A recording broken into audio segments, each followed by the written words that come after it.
మళ్ళీ ఒక సంవత్సరం నుంచి ఇక్కడ స్థానిక సమస్యల గురించి ఎప్పటికప్పుడు బీటెక్ రవి గారు ప్రజలకు వెళ్ళడం, వాళ్ళ సమస్యలు పరిష్కారం చేయడం, చిన్న చిన్న పనులు కూడా వాళ్ళు ముఖ్యమంత్రిగా ఉన్నప్పుడు పులివెందుల గురించి పట్టించుకోలేదు, పులివెందుల ప్రజల గురించి పట్టించుకోలేదు.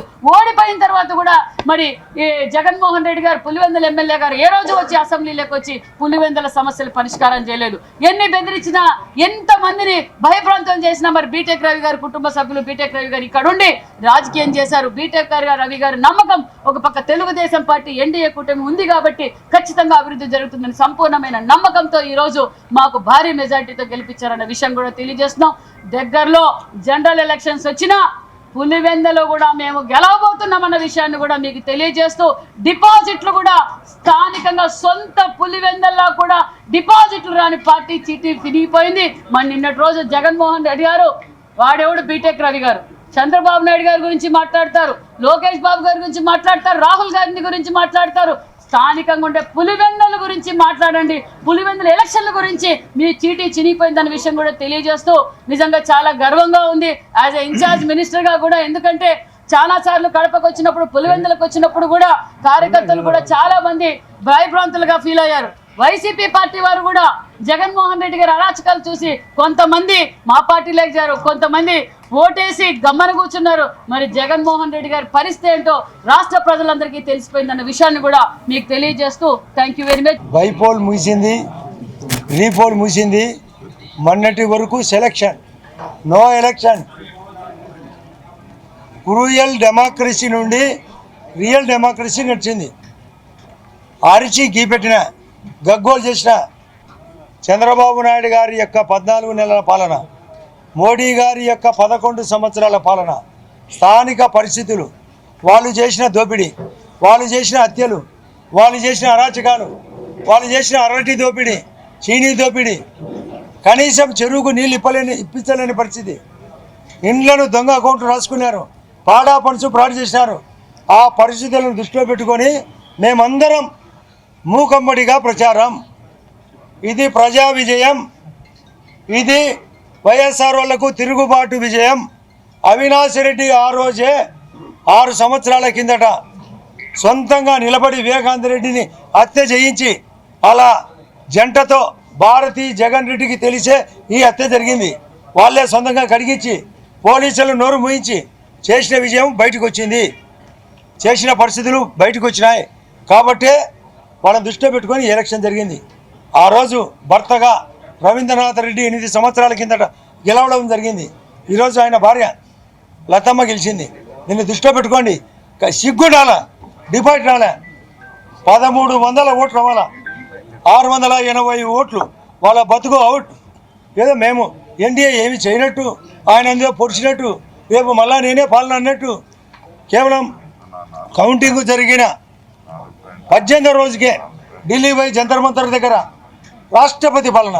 ఇప్పుడేమో లీగల్గా సక్సెస్ అయినారా, మొన్న కోర్టుకు పోయినారు, అప్పుడు ఫైలు.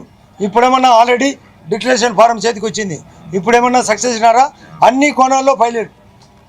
రాష్ట్రాన్ని అప్పులమయం చేసినాడు, తప్పులమయం చేసినాడు, ఘోరాలు చేసినాడు. టీడీపీ పార్టీ ఆఫీసు పగలగొట్టినాడు. రఘురామరాజు యొక్క సొంత ఎంపీని రకరకాలుగా చిత్రహింసలు పెట్టినాడు, చంపబోయినాడు. కాబట్టి ఇటువంటి పాలన దృష్టిలో పెట్టుకొని, మా యొక్క ప్రచారాన్ని దృష్టిలో పెట్టుకొని, రాబోయే మంచి రోజును దృష్టిలో పెట్టుకొని గౌరవ ముఖ్యమంత్రి గారు ఒకే మాట చెప్పినాడు, మీరు ప్రతి ఐటెం చెప్పండి, వాళ్ళ యొక్క సమస్యలు గుర్తించుకొని పట్టి రాయండి, 100 రోజుల్లో పూర్తి చేస్తామన్నాడు. రేపు చెరువుది కూడా జీవో ఇప్పించబోతున్నాం, ఎర్రబల్ల చెరువుకు అంద్రినివన్ నుండి ప్రతి ఏది అందరికి కావాల్సిన ఇల్లు ఇప్పించబోతున్నాం. రేషన్ కార్డులు మిస్ అయినా, పెన్షన్లు మిస్ అయినా, ప్లస్ డ్రిప్ ఇరిగేషన్, ప్లస్ ఈ విధమైన పాలన నచ్చి ఈ మెజార్టీ. అదే కాకుండా రాయచోటి ఆ యొక్క సెగ్మెంట్కు సంబంధించిన ఒంటిమిటిలో కూడా అక్కడ కూడా 7000 ఓట్ల మెజార్టీ, ఇక్కడ 6000 ఓట్ల మెజార్టీ. దీన్ని బట్టి ఆలోచించుకోండి. ప్రెస్ వాళ్ళు కూడా బాగా సహకరించారు, బయట వాళ్ళు వచ్చి సహకరించారు. వాళ్ళ చేతగాక అవినాష్ రెడ్డిని మొన్న పోలీసులు తీసుకుపోతుంటే అతి చేసి కోతి పాత్ర వహించి వస్తే కనీసం పట్టున 30 మంది ఇంటి దగ్గర లేరట. కారణం కొందరికి మాత్రమే ఉపయోగపడడం. ఇటువంటి అరాచకపు రాజకీయాన్ని గుర్తించినారు, మా మంచితనాన్ని గుర్తించినారు, మా ప్రోగ్రెస్ని గుర్తించినారు.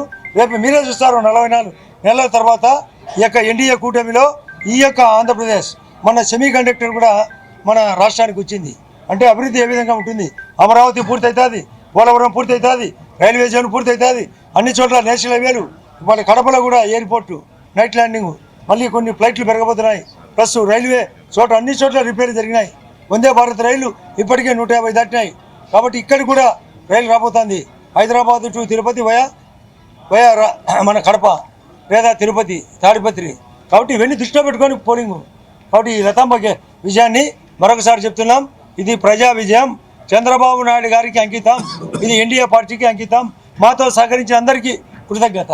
కానీ చూస్తే ఇది మొత్తంగా ప్రజా విజయం. మొత్తం మా కూటమి సభ్యులంతా, తర్వాత మా జిల్లాలో ఉండే ఎమ్మెల్యేలు, మిగతా వాళ్ళందరూ సమిష్టి కృషి ఇది. తర్వాత ఒక్కటి, జగన్మోహన్ రెడ్డి గారు ఎప్పుడు దేవుని స్క్రిప్ట్ అని చెప్తుంటారు కదా, అతనికి వచ్చిన సీట్లు వచ్చి 11. ఇక్కడ నామినేషన్లో ఎన్ని పడినాయి? పులివెందుల్లో 11, ఒంటిమిట్టలోనే 11 పడినాయి. అంటే ఇది దేవుని స్క్రిప్ట్. 11 నామినేషన్లతో వేసి అతను డిపాజిట్ కోల్పోవడం, ఇది దేవుని స్క్రిప్టు. ముఖ్యంగా ఈ విజయానికి ప్రధానంగా నేను 4 కారణాలు చెప్తా. ఒకటి, చంద్రబాబు నాయుడు గారి ఈ 14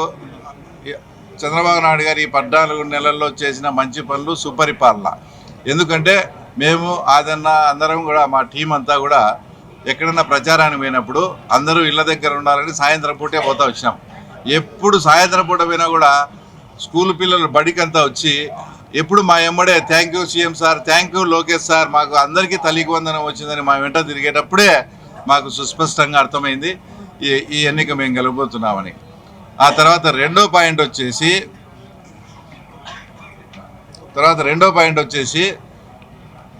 30 నుంచి 35 సంవత్సరాలుగా ఎప్పుడు కూడా పులివెందుల ప్రజలు ఇంత స్వేచ్ఛగా ఓటు వేయలేదు. మేము ఓట్లు అడగనమైనప్పుడు, సార్ మీరేమో ఓటు అడుగుతున్నారు, మమ్మల్ని ఆ రోజు వేయించారు కదా అని మమ్మల్ని అడిగేవారు. మేము నిర్భయంగా ఓటు వేస్తాం, ఫస్ట్ టైం మీరు స్వేచ్ఛగా పాల్గొనండి అని మేము వాళ్ళకు భరోసా కల్పించడంతో వాళ్ళంతా స్వేచ్ఛాయుత వాతావరణంలో ఈ ఎలక్షన్ జరగడంతోనే ఈరోజు ఎన్డీఏ కూటమికి ఇంత అద్భుతమైన అవకాశం.